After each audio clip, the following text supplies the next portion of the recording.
Hello! Ito yung podcast natin for today. So, Yeah! MG McOiley's Garage. Restoration ng mga exotic cars nyo sa Pasig area, McOiley's Garage. And of course, PG1 Pinas. Napakasayang grupo ng PG1 Pinas. Yamaha PG1 Pinas, sumali kayo dyan. Ang galing.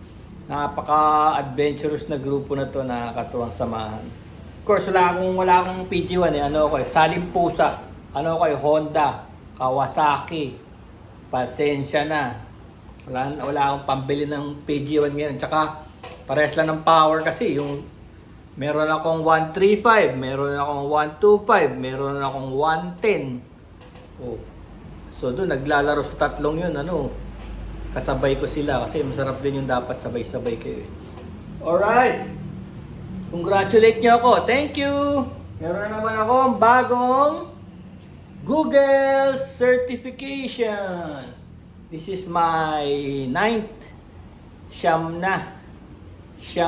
Nakalagay offline sales, grow offline sales. Ito yung hindi lang puro internet, ang bentahan. Ito yung may mga tindahan na brick and mortar o yung tindahan talaga na nakatayo sa lupa, Hindi affiliate. So yun, kailangan i-promote mo rin yung offline, Tawag na offline yung shop. Tapos kasi ang gagawin mo dito, sa online mo sila bibigyan ng discount. Sabihin na natin bigyan kitang 30% discount pero pick upin mo sa store namin sa Quezon City, yun. Para pumunta sila dun. So yun yung parang ganun yung style ng offline sales. Pero syempre, hati sila eh. Tawag nila diyan omni-channel eh. Hati sila eh. Yung online, doon kasi nag-research. Tinignan yung mga specs, ganun, presyuhan, nakipag-bargain. Tapos kinuha lang sa tindahan. Kaya hati sila, yung online tsaka offline. Kasi parte pa rin to ng Google Ads Performance Max. So ito, mga ganito yung mga pagkocontrol ng algorithm kung paano lumalaki yung mga benta ng mga produkto sa buong mundo. Tuloy-tuloy natin to, hanggang sa umabot pa tayo sa Google 360. Google 360 is kasama na yung mga billboards, mga ganun, mga commercials sa TV, sa radio, sa podcast, yun.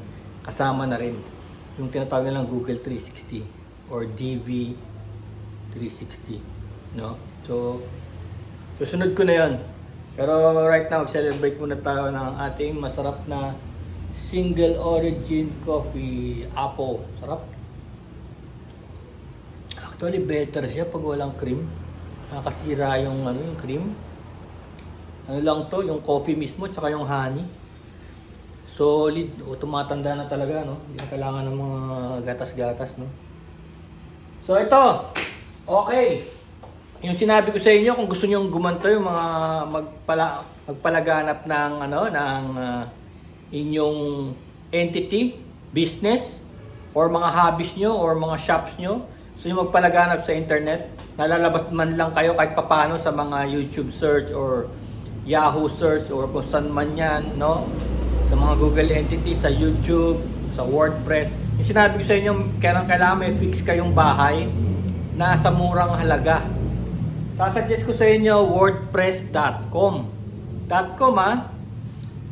Kasi yung .com, yun na nag-offer ng free. Ngayon, nirun ko eh. Di ba pinangako ko sa inyo kahapon na yung mga, halimbawa, about me, about Pinoy Adventure Rider, dun kinukuha ng AI yung information sa akin, dun sa wordpress.com ko na sinetup ko noong 2011. Yun ang una kong website.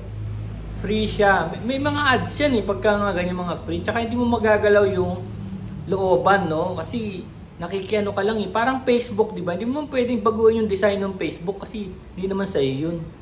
Nakikiano ka lang dun. Nakiki-thank you ka lang dun, So yun na ibig sabihin. Hindi kagaya nitong wordpress.com, ganun din, hindi mo mababago. Unless magtayo ka ng sarili mong website using the WordPress system, Parang dina-download lang yung program na yun on existing web hosting, So ngayon, sinasabi ko sa inyo, pwede kayo mag-setup sa wordpress.com. Tandaan nyo, 2011 pa yung akin, buhay pa hanggang ngayon.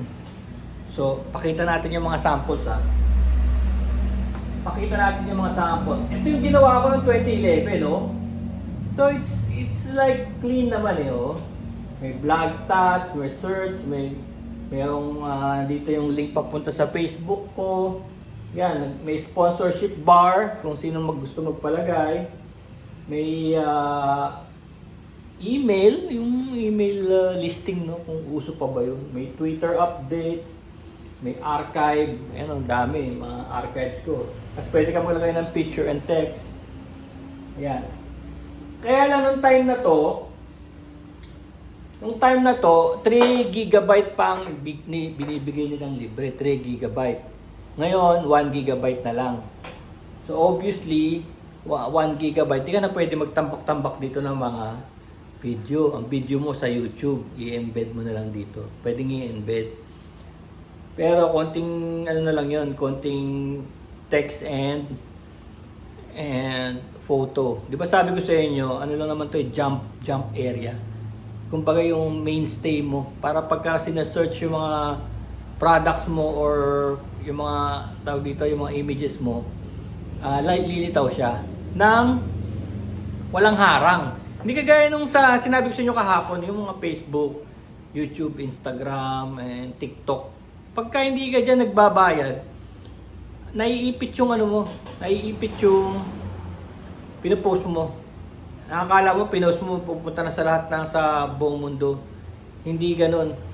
Kagaya niyan, lalo na pagka hindi mo minarkahan mo lang not interested dun sa mga post ng ibang kaibigan mo, hindi na kayo magiging konektado. Friends pa kayo pero hindi mo na nakikita yung post niya, hindi na rin niya nakikita yung post mo kasi not interested eh. Mga ganun. Hindi mo pa siya ina-unfriend pero parang inano mo na siya, yung pinagpahinga mo na. Diba? Dahil syempre, isipin mo meron kang 5,000 na kaibigan. Imagine mo na lang yung 5,000 na kaibigan yun. Kung lahat ng post nun kailangan mong tignan. Minsan ang isang tao post ng post oras-oras. Diba? Gawain yun, diba? Gawain ko pala yun. Siyempre, trabaho eh. Okay, maganda naman siya. Tignan mo. Tapos tignan mo, ang dami kong links. Oh. Bawa, About Me, Choose by Country, Photo Gallery, yan. May Photo Gallery. Tandaan nyo, 2011 pa to So hindi ako sigurado kung nandiyan pa yung mga Photo Gallery design na yan, no? Hindi na ako sigurado kasi iba na to eh. Pero at least alam ko pa rin na yan, mga banners ko yan, no? Tsaka ano siya, yung presentable, no? Tapos yun nga, yung linking. Yan, mga videos ko galing sa YouTube. So ito, pwede natin i-set up to within 24 hours. Pwede. Within 24 hours to 48 hours. Basta ready na yung materials mo, pwedeng i-set up yan. Sa halagang ano lang to, siguro $100 ang setup nito, $100. Magiging ano na yan, pang matagalan natin, kamo 2011 po. Wala na tong babayaran pa sa wordpress.com. Wala yung babayad nyo lang one-time fee sa designer kagaya ko, no? So, ito yung bago. Ito yung ginawa ko kanina lang. This is for my gallery, oh. Ito siya. Linis din, ano? Ayan, oh. So, ito yung mga pictures ko na tinulungan ako ng AI. Tapos yung text ko. Ginawa ko lang kanina. Ayan. Pwede din naman eh. Pagka na-set up na yung ganito nyo. Ayan, oh. Nasa taas, oh. Edit page. Kiklikin nyo lang yung edit page. Ma-edit nyo na yung nasa loob. Diba? Pwede ko rin kayong bigyan ng tutorial doon ng ilang oras. Kasama na yun sa $100. Agad-agad, within 48 hours, set up natin yan. Kahit dito kayo pumunta sa office, i-set up natin dito yun. Basta magiging name nyo, let's say, ang pangalan nyo coffee shop, no? Sabihin na natin Rock and Roll Coffee .wordpress.com. Yun ang magiging name nyo. Libre yun sa WordPress. No? So yun magiging name nyo. Nakasingit yung WordPress kasi siya ang sponsor natin. Para hindi kayo magbayad ng taon-taon sa name at saka sa hosting. Yan, promise yan. Ayan, oh. Tapos nakita mo, nagpaliwanag ako. My name is Larry Herrera. Welcome to Herrera Art Gallery Marikina. My cozy corner on the internet dedicated to all things art. Here, I invite you to join me on a journey of creativity, craftsmanship, and all things handmade with touch of love. Let's get artsy. Okay? So, yun, nilagay ko na yung email ko dyan, yung YouTube, Facebook. No? Tapos ito yung mga recent post, ito yung mga ginawa ko sa YouTube, no? Na ipasok ko na yung embed siya, oh. Pati mga images na ginawa natin by AI, di ba? So, anong nilagay ko dyan? Home, about, blog. Yung blog, pwede mong i-update yan daily, dito lalabas. WhatsApp, latest news nyo. Gallery tour, pwede ka maglagay ng video dyan or sa tambak na photo ng mukhang sa gallery. Assemblance art, resin art, metal art, mural sa pader, clothes and leather art, cloth, custom motorcycle, custom bicycles, location and contact. So yung gallery tour, nilagyan ko yun ng lahat ng laman. Oras lang naman. Kasi kinuha ko lang di naman sa internet eh. Na ayun oh. Ginawa ko to kahapon eh. Itong parang update natin sa gallery, di ba? So yan yung mga pictures na nilagay ko. Tapos resin art. Ayan, resin. Naglagay ako ng isang resin pour. Tapos metal art. Ayan. So ano siya, presentable siya. Titignan ko nga mamaya. Ginagawa ko kasi tinitignan ko rin sa mga mobile. Kasi mayroon tong mobile. Automatic to eh. Automatic. Kahit anong device, mag-a-adjust siya. Hindi kagaya dati, no? Yung pang computer tsaka yung pang phone, ginagawa namin separately. Ang bayad, doble. Doble bayad. Kung ang kontrata ng isa eh, 25,000 plus 25,000 para sa version ng phone. Tapos pinapapili mo yung tao. Pagpasok niya sa website, are you on mobile or on your desktop, no? Ngayon hindi na. Automatic na siya, automatic nag-adjust. Tingnan niyo sa phone niyo. Herrera Art Gallery Marikina .wordpress.com, no? So, tignan natin yung location, ha. Oh, ayan, oh. So, ito, may biniging address dyan at saka yung meron siyang Google Maps, no? Google Maps. Kasama na rin sa kanya yan. Ngayon, first ano niya to, ngayong araw to nagbukas, no? So, Herrera Art Gallery Marikina .wordpress.com. Wala nang bayad dyan. Abot na naman yan ng 10 years. Ganyan lang yan. Kaya lang, dito kukunin yan. Nakikita mo yan. Lahat ng text na yan. Pipick upin yan ng search engine. Search engine. Mga server. Pipick upin yan. Tapos makakatulong sa yan pag sinesearch kaya lalabas yung mga yan. Siyempre ngayon, ang specific keyword natin dyan is Herrera Art Gallery Marikina. Akin yun, sigurado ako lalabas. Ngayon, ang labanan dyan, Art Philippines or Art for Sale. Yan ang mga labanan dyan. Art Gallery Philippines or Art Gallery Manila. Diyan naglalabanan yan. Yung specific keyword, yun ang bayaran. No? Pero wala akong balak magbayad. Kaya ko namang i-search engine optimize to ng libre.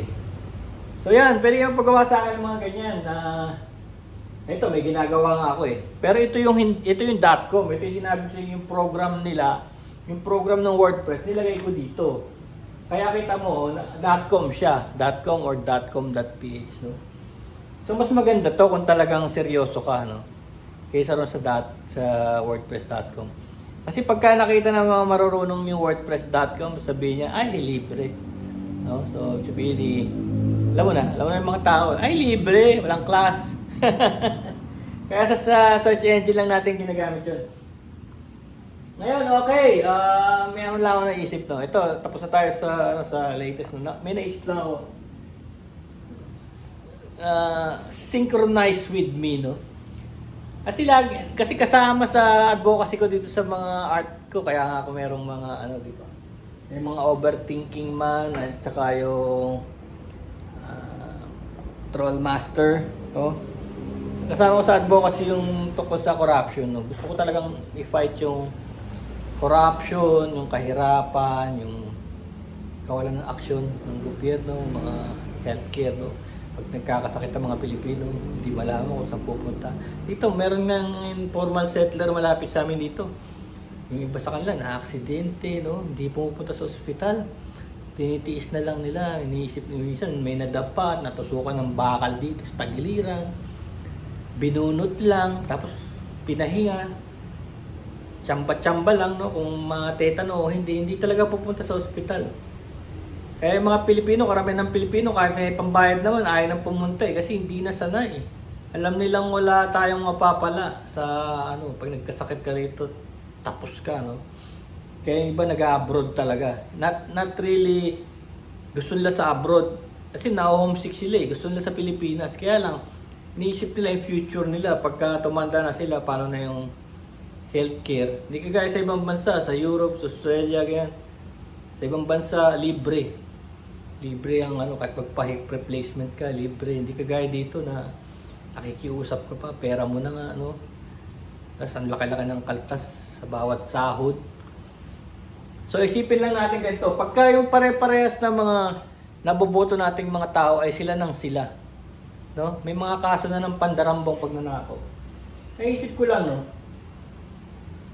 Ayan, no? Noong unang panahon kasi, sabi natin kadiri-kadiri, ba't ganyan ang parusa sa mga politiko? Sa mga leader nila o sa ordinaryong magnanakaw. Naubos niya yata data ko. Sa mga ordinaryong magnanakaw, no? Bakit? Nakakalaya, di ba? Nahuhuli natin, nakakalaya. Paulit ng paulit, ilang beses nang nakasuhan ng mga pandarambong plunder, ang lalaki ng kaso. Pero, nakakalaya sila. Kaya siguro maintindihan mo na rin, noong unang panahon, nung bakit tinotorture o ginaganyan yung mga tao. Pina-public humiliation, no? Kasi hindi magtatanda, tsaka hindi siya magsiset ng good example eh. Kung hindi napaparusahan yung mga corrupt, magnanakaw, mga plunderer, kung hindi sila mapaparusahan, hindi sila magtatanda. At pati yung mga kaibigan nila, tsaka yung mga kapamilya sabihin nila, ay, kaya natin laruin to. Kaya paulit ng paulit, di ba? Kinukuha nila billion eh. Billion na ibig sabihin na pwede na sana sa healthcare, sa education, sa infrastructure, no? Ang dami na sanang magagawa, no? Para hindi tayo asa ng asa sa foreigner na nire-rape lang yung mga kagubatan natin, yung nature, di ba? Dito tinatambak yung mga basura nila, yung mga radiation nila, yung kagaya ng mga data center na yan, no? Wala tayong magawa kasi purdoy, hirap na hirap. Baon na baon sa utang. Ngayon, uutang na naman tayo 19 billion sa Japan, no? 19 trillion na utang natin. Trillion. Diyos ko, baka kalahating milyon araw-araw ang interest. Tignan nyo, trillion to, trillion. Hindi ito billion. Grabe, kawawa talaga Pilipino. Kaya naisip ko tuloy, nandidiri tayo sa mga medieval torture noong unang panahon. Kasi alam mo, yung pandarambong, totoo lang, para siyang sakit eh. Para siyang sakit na nakamamatay. Para siyang COVID. Parang ganun. Parang COVID siya eh. Talagang papatayin niya yung buong community, buong lipunan eh. Kasi pagka hindi mo binigyan ng yung mga tao, ng talagang direksyon, talagang pinagsasamantalahan mo yung mga taong bayan, para siyang virus talaga. Kaya dapat talaga tinitigil talaga. Yun talagang hindi yung labas-pasok. No? Andiyan na naman. Alam mo sa second wave, third wave, mas lalong malalakas ang loob niya. Dahil di sila makulong-kulong. Tignan mo, kita mo yung ito, hindi ko naman titignan ko lang as example. Tignan mo. Sa North Korea, alam naman natin, di ba? Sila, communist, no? Sa North Korea, may nagnakaw na uncle niya. Ayan, no? Pinapatay. Jang Song-taek, uncle yung leader ng North Korea. In-execute niya noong December 13, 2013. Tinutuloy ang kanang kamay na ito. Pero nagawa pa rin niya yun. Kasi pag hindi ka nga nagbigay ng example, at mamimihasa at gagawin ng mga followers niya. As you can see happening now, no? Kung sino yung boss, ginagaya ng mga followers niya, yung ginagawa ng boss nila. Kung violente, no? Ginagawa nila. Idol na idol. Ito, execute by firing squad. At isa pa, ito, bakit naiisip nyo, bakit yung mananakop nagagawa nila yun, ang lalakas ng loob. Pag gusto nilang gumawa ng maraming barko, pandigma, maraming aeroplanong pandigma, aircraft carrier, kung paano sila nakapunta sa outer space, nagagawa nila lahat ng plano nila kasi bawal din dito, corrupt. Kasi hindi mo magagawa lahat yung mga bagay na yan kung wala kang budget, wala kang pera. Ngayon, kung may nagnanakaw sa kaba ng bayan, walang pera yung bansa, wala siya magagawa. No, di kagaya niya, tignan mo, lahat ng produkto na galing sa kanila, pati yung mga coaching di baterya, di ba? Lumalaganap. Tapos, nakakapagpasok sila, nakakapagbayad sila sa mga parang spy nila sa bansa natin. Nababayaran pati mga politiko, di ba? Napapapanig nila sa kanila dahil may pera sila. Ngayon, merong nag-corrupt sa kanila. O ito, may nag-corrupt. China, Yang Yulin, sentenced to death July 2026. July lang to, last month, for accepting 324 million bribe. $324 million na bribe. Tumanggap siya. 2.2 billion yuan. Habang siya ay nasa office, nasa pwesto siya. Kagaya nung plunder, yun ang kasong plunder eh. Oo. Anong kasong plunder sa kanila? Bitay. Para hindi pamarisan. Kaya sila may budget. Hindi kagaya nung atin, di ba? Utang, kano? 124 million. Ang bail, 1 million. Diba? Walang ka-logic eh. Tapos, utang tayo ng ng 19 billion sa ibang bansa na naman. So yun lang ang ating brainstorming sa araw na to, no? Sana maisip nyo rin kung bakit dapat talaga maparusahan yung mga nagkasala sa taong bayan para hindi pa marisan, hindi pa ulit-ulit. No? Okay. Yun muna for today. Let's take a 360 on our gallery. Yo, 360 muna on our gallery. Makita nyo may mga bagong, ito mga bubbles. Ito may bagong pwesto rito. Kanina ko lang inayos yan. Okay. Sige muna. Peace.